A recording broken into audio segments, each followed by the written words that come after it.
Hi friends, welcome to my channel my family my vlogs. ఈరోజు వీడియోలో అయితే నేను మీకు ఒక స్పెషల్ రెసిపీని చూపించబోతున్నాను. ఆ రెసిపీ ఏంటంటే ములక్కాయ చికెన్ కర్రీ అండి. ఇది చాలా స్పెషల్ రెసిపీ అండి. మనం కామన్గా చికెన్ కర్రీ నార్మల్గా చేసుకుంటాం కదా, అలా నచ్చని వాళ్ళైతే ఇలా స్పెషల్గా ములక్కాయలతో కనుక చేసుకుని తింటే చాలా టేస్టీగా ఉంటుంది. మీ అందరికి కూడా తప్పకుండా నచ్చుతుంది. ఇప్పుడు మనం ఈ ములక్కాయ కర్రీని ఎలా రెడీ చేయాలో మా అత్తమ్మ తయారు చేసి చూపించబోతున్నారు. ముందుగా మనం ఒక బౌల్లో 1/2 kg వరకు చికెన్ని మంచిగా ఫ్రెష్ చేసి రెడీగా ఉంచుకోవాలండి. ఆ తర్వాత కొన్ని ములక్కాయలను కూడా కట్ చేసి రెడీగా ఉంచుకోవాలి. ఆ తర్వాత కొంచెం ఉల్లిగడ్డ ముక్కలను కూడా కట్ చేసి పెట్టుకోవాలి. ఆ తర్వాత కొంచెం కొత్తిమీర ఎక్కువగానే మంచిగా రెడీగా ఉంచుకోవాలండి, వాష్ చేసుకొని. ఆ తర్వాత 2 టమాటా ముక్కలను కూడా రెడీగా ఉంచుకోవాలి. ఆ తర్వాత కొన్ని కుడక ముక్కలను కూడా కట్ చేసి రెడీగా ఉంచుకోవాలి. ఆ తర్వాత కొంచెం జీలకర్రను కూడా రెడీగా ఉంచుకోవాలి. ఇప్పుడు కొంచెం జీడిపప్పును కూడా రెడీగా ఉంచుకోవాలండి. ఇప్పుడు ఇందులోకి మసాలాలు అయితే ఒక బిర్యానాకు, 2-3 యాలకులు, 2-3 లవంగాలు, జీరా, దాల్చిన చెక్కలను కూడా రెడీగా ఉంచుకోవాలి. ఆ తర్వాత ఈ కర్రీకి స్పెషల్ పుదీనా అండి, పుదీనాను కూడా రెడీగా ఉంచుకోవాలి. ఆ తర్వాత కొంచెం గసగసాలను కూడా రెడీగా ఉంచుకోవాలి. ఆ తర్వాత మనం ఒక గ్రైండర్ బౌల్లో ముందుగా మనం రెడీగా ఉంచుకున్న కుడక ముక్కలను, కొంచెం గసగసాలను కూడా వేసుకోవాలి. ఇప్పుడు ఇందులో ముందుగా రెడీగా ఉంచుకున్న జీడిపప్పును కూడా వేసుకోవాలండి. ఇవన్నీ మనం ముందుగానే పేస్ట్ చేసి పెట్టుకోవాలి. ఇప్పుడు వీటిలో కొంచెం జీలకర్రను కూడా వేసుకోవాలి. ఇప్పుడు ఇందులో మనకు టేస్ట్కి తగినంత కారం వేసుకోవాలండి. నేనైతే ఒక 2 స్పూన్ల వరకు అయితే కారం వేసుకున్నానండి. మీకు కావాలంటే కొంచెం ఎక్కువ వేసుకోవచ్చు, కావాలంటే తక్కువ కూడా వేసుకోవచ్చు. ఇప్పుడు మనకు టేస్ట్కి తగ్గట్టు సాల్ట్ కూడా వేసుకోవాలి. నేనైతే 1 స్పూన్ వరకు వేసుకున్నాను. ఇప్పుడు వీటన్నిటిని అయితే మనం మంచిగా గ్రైండ్ చేసుకోవాలండి. కొంచెం వాటర్ యాడ్ చేస్తూ గ్రైండ్ చేసుకోవాలి. అలా అయితే మంచిగా పేస్ట్లా ఉంటుంది, మంచిగా సాఫ్ట్గా సన్నగా కూడా గ్రైండ్ అవుతుందండి. చూడండి, ఇలా మంచిగా పేస్ట్లా గ్రైండ్ చేసుకోవాలి. ఎంత సన్నగా ఉంటే మనకు కర్రీలోకి అంత టేస్ట్ ఇస్తుందండి. ఇలా సాఫ్ట్గా మంచిగా పేస్ట్లా గ్రైండ్ చేసి పెట్టుకోవాలి. ఇప్పుడు మనం దీన్ని పక్కకు పెట్టేసుకుందాము. ఆ తర్వాత స్టవ్ మీద ఒక ప్యాన్ అయితే పెట్టేసుకోవాలండి. ఇప్పుడు ఇందులో మనకు తగినంత ఆయిల్ వేసుకోవాలి. నేనైతే 3-4 స్పూన్ల వరకు వేసుకున్నాను. ఈ ఆయిల్ వేడెక్కగానే మనం ముందుగా రెడీ ఉంచుకున్న బిర్యానాకు, యాలకులు, లవంగాలు, జీరా, చెక్క ఇవన్నీ ఇందులో వేసుకోవాలండి.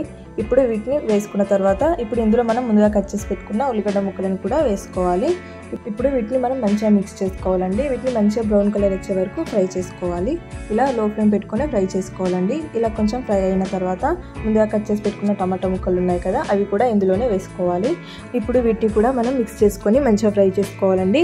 మనం కామన్గా చికెన్లో, మటన్లో కానీ ఎక్కువ మంది టమాటా ముక్కలు వేసుకోరు. ఇలా కనుక టమాటా ముక్కలు కనుక నాన్ వెజ్ కర్రీలో వేసుకుంటే చాలా టేస్టీగా ఉంటుంది. మీరు కూడా ట్రై చేయండి ఒకసారి. ఇప్పుడు ఇందులో మంచిగా ఫ్రై అయిన తర్వాత ముందుగా రెడీగా ఉంచుకున్న పుదీనాకును కూడా ఇందులోనే వేసుకొని మంచిగా మిక్స్ చేసుకోవాలండి. ఇప్పుడు మనం వీటిని మంచిగా బ్రౌన్ కలర్ వచ్చే వరకు ఫ్రై చేసుకోవాలి. ఇప్పుడు ఇందులో మనం ఫ్రెష్ది అల్లం వెల్లిగడ్డ వేసుకోవాలండి. అల్లం వెల్లిగడ్డ కొంచెం ఎక్కువగానే వేసుకోవాలి. అల్లం వెల్లిగడ్డ ఎక్కువగా వేసుకుంటే కర్రీ చాలా టేస్టీగా ఉంటుంది. ఇప్పుడు ఇవన్నీ మంచిగా మిక్స్ చేసుకోవాలండి. మిక్స్ చేసుకొని ఒక 5 నిమిషాల పాటు మంచిగా ఫ్రై చేసుకోవాలి. మూత పెట్టేసుకొని చూడండి, ఇలా మూత పెట్టేసుకొని లో ఫ్లేమ్ పెట్టుకొని ఫ్రై చేసుకోవాలి. చూడండి, 5 నిమిషాలు అయితే అయిపోయింది. ఇవి దాదాపు మంచిగా ఫ్రై అయిపోయినాయి. మంచిగా లో ఫ్లేమ్ పెట్టుకొని మంచిగా ఫ్రై చేసుకున్నాం కదా, ఇది మరొకసారి మంచిగా మిక్స్ చేసుకొని ఇప్పుడు ఇందులో మనకు తగినంత పసుపు వేసుకోవాలండి. ఒక 1/2 స్పూన్ నుంచి 1 స్పూన్ వరకు పసుపు వేసుకోవాలి.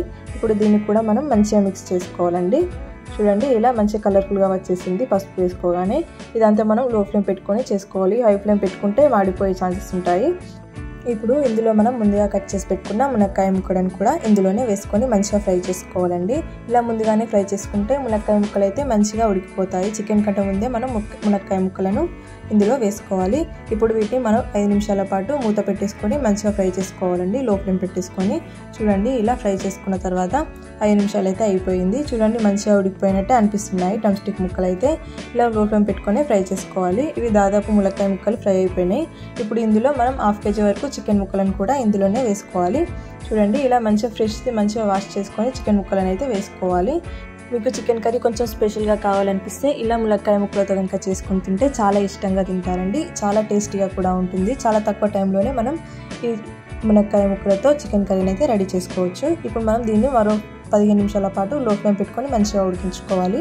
చూడండి, 15 నిమిషాలు అయితే అయిపోయింది కదా. ఇవి ఒక 50% వరకు అయితే మంచిగా ఉడికిపోయినాయి. చికెన్ ముక్కలు మరియు మునక్కాయ ముక్కలు కూడా మంచిగా ఉడికిపోయినాయి. ఆయిల్ అయితే బయటకు వచ్చేసింది కదా. ఇలా మంచిగా ఒకసారి మిక్స్ చేసుకున్న తర్వాత ఇప్పుడు ఇందులో ముందుగా గ్రైండ్ చేసి పెట్టుకున్న మసాలా పేస్ట్ ఉంది కదా, అది కూడా ఇందులోనే వేసుకోవాలి. చూడండి, ఇలా మంచిగా పేస్ట్లా చేసుకొని ఈ ములక్కాయ చికెన్ కర్రీలో అయితే పేస్ట్ మొత్తం వేసేసుకోవాలండి. మనం ఎప్పుడైనా ఇలా చికెన్ కర్రీలో పేస్ట్లా జీడిపప్పు గసగసాలు అవన్నీ కనుక వేసుకొని గ్రైండ్ చేసుకొని పేస్ట్లా చేసుకొని తింటే చికెన్ కర్రీ అయితే మరింత టేస్టీగా ఉంటుందండి. మీరు కూడా మీ ఇంట్లో ట్రై చేసుకోవచ్చు, చాలా టేస్టీగా ఉంటుంది. ఇప్పుడు మనం ఈ పేస్ట్ని ఇదంతా వేసేసుకున్న తర్వాత మనం దీన్ని కూడా మంచిగా మిక్స్ చేసుకోవాలండి.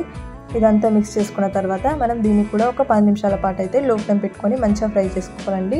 మనం ఇప్పుడే వాటర్ యాడ్ చేసుకోకూడదు. ఇప్పుడు కొంచెం దీన్ని మంచిగా ఫ్రై చేసుకున్న తర్వాత వాటర్ యాడ్ చేసుకోవాలి. ఇప్పుడు దీన్ని మనం 10 నిమిషాల పాటు మూత పెట్టేసుకొని మంచిగా ఫ్రై చేసుకోవాలండి లో ఫ్లేమ్ పెట్టుకొని. చూడండి 10 నిమిషాలు అయితే అయిపోయింది. ఆయిల్ అయితే మంచిగా బయటకు వచ్చేసిందండి. చికెన్ ముక్కలు ములక్కాయ ముక్కలు అయితే దాదాపు ఉడికిపోయినట్టే. ఇలా మంచిగా ఉడికించుకున్న తర్వాత దీన్ని మరొకసారి మంచిగా మిక్స్ చేసుకోవాలండి. ఇప్పుడు ఈ చికెన్ ములక్కాయ కర్రీని అయితే మంచిగా మిక్స్ చేసుకున్న తర్వాత మనం ఇందులో కొంచెం వాటర్ యాడ్ చేసుకోవాలండి. మీకు గ్రేవీ కావాలనిపిస్తే వాటర్ యాడ్ చేసుకోండి, వద్దు అనుకుంటే అవసరం లేదు. నేనైతే కొంచెం వాటర్ అయితే ఎక్కువగానే యాడ్ చేసుకుంటున్నాను. ఇలా మనం వాటర్ యాడ్ చేసుకొని గ్రేవీలా చేసుకుంటే అన్నంలోకైనా చపాతీలోకైనా చాలా ఈజీగా తినేయచ్చండి. ఇలా మనం వాటర్ యాడ్ చేసుకొని మంచిగా మిక్స్ చేసుకోవాలండి. ఇలా మిక్స్ చేసుకున్న తర్వాత మనం దీన్ని కూడా మరికొద్దిసేపు మంచిగా ఫ్రై చేసుకోవాలండి. ఇప్పుడు కొంచెం హై ఫ్లేమ్ పెట్టుకొని ఫ్రై చేసుకోవచ్చు ఒక 5 నిమిషాల పాటు. అలా అయితే కొంచెం గ్రేవీ దగ్గరకు వచ్చేసింది కదా. ఇప్పుడు మనం కొద్దిసేపు దీన్ని మరగనివ్వాలి. ఇప్పుడు దీనికి టేస్ట్కి తగ్గట్టు సాల్ట్ అయితే వేసుకోవాలండి. నేనైతే ఒక 2 స్పూన్ల వరకు సాల్ట్ వేసుకున్నాను. మీరు మీ టేస్ట్కి తగ్గట్టు వేసుకోవచ్చు. మనం సాల్ట్ వేసుకున్న తర్వాత మరి కొద్దిసేపు అయితే మరగనివ్వాలండి. ఇప్పుడు మనం మూత పెట్టేసుకొని ఒక 10 నిమిషాల పాటు మరగనిద్దాము. చూడండి 10 నిమిషాలు అయితే అయిపోయింది కదా. చూడండి వాటర్ అయితే కొంచెం దగ్గరకు వచ్చేసింది, గ్రేవీ కూడా దగ్గరకు వచ్చేసింది. చికెన్ ముక్కలు ములక్కాయ ముక్కలు అయితే మంచిగా ఉడికిపోయినాయి. చూస్తేనే తెలుస్తుంది మంచిగా ఫ్రై అయిపోయినాయి. మీరు కూడా మీ ఇంట్లో ఇలా ట్రై చేయండి, మీ అందరికి కూడా తప్పకుండా నచ్చుతుంది. మీరు చికెన్ ముక్కలు ఉడికినాయో లేదో తెలుసుకోవడానికి ఇలా స్పూన్తో నొక్కి చూడండి, ఈజీగా తెలిసిపోతుంది. చికెన్ ముక్కలు అయితే ఉడికిపోతున్నాయి కదా. ఈ చికెన్ ములక్కాయ ముక్కలు అయితే మంచిగా ఉడికిపోయినాయి కదా. ఇప్పుడు ఇందులో మనం 1.5 స్పూన్ వరకు ధనియాల పొడిని అయితే వేసుకోవాలండి. ఈ చికెన్ కర్రీలో అయితే ధనియాల పొడి ఎక్కువగా వేసుకుంటే టేస్ట్ కూడా చాలా బాగుంటుంది. ఇలా ధనియాల పొడి వేసుకున్న తర్వాత దీన్ని కూడా మనము మంచిగా మిక్స్ చేసుకోవాలండి. ఇదైతే మనం ఫైనల్గానే వేసుకోవాలి, అలా అయితే బాగుంటుంది. చూడండి ఇప్పుడు వేసుకున్న తర్వాత మనం ఫైనల్గా ఇందులో కొంచెం కొత్తిమీర ఆకును కూడా చల్లుకోవాలి. కొత్తిమీర ఆకు అయితే ఎంత ఎక్కువగా చల్లుకుంటే చికెన్ కర్రీ అయితే అంత టేస్టీగా ఉంటుంది. ఇంకొంచెం ఎక్కువ కూడా చల్లుకోవచ్చు. నేనైతే బాగానే చల్లుకున్నాను. వేసుకున్న తర్వాత మంచిగా మిక్స్ చేసుకోవాలండి. చూడండి చికెన్ ములక్కాయ కర్రీ అయితే ఎంత మంచిగా రెడీ అయిపోయిందో. చాలా తక్కువ టైంలోనే మన ఇంట్లోనే రెడీ చేసుకోవచ్చు. స్పెషల్గా చికెన్ కర్రీ కావాలనిపించిన వారికి ఇలా డ్రమ్ స్టిక్తో చికెన్ కర్రీ రెడీ చేసుకుంటే చాలా ఇష్టపడతారు. చిన్నపిల్లలైనా కూడా చాలా ఇష్టంగా తింటారండి. మీరు మీ ఇంట్లో సండే స్పెషల్గా కనుక చేసి ఇస్తే మీ అందరికి కూడా తప్పకుండా నచ్చుతుంది. ఇప్పుడు మనం ఈ చికెన్ డ్రమ్ స్టిక్ కర్రీని అయితే ఒక బౌల్లోకి అయితే సర్వ్ చేసేసుకుంటున్నామండి. ఫైనల్గా మన చికెన్ డ్రమ్ స్టిక్ కర్రీ అయితే రెడీ అయిపోయింది. మీరు కూడా మీ ఇంట్లో ఈ కర్రీని అయితే ట్రై చేయండి. టేస్ట్ ఎలా అనిపించిందో నాకు కామెంట్ చేయండి, లైక్ చేయండి, షేర్ చేయండి, సబ్స్క్రైబ్ చేయండి. Thank you for watching.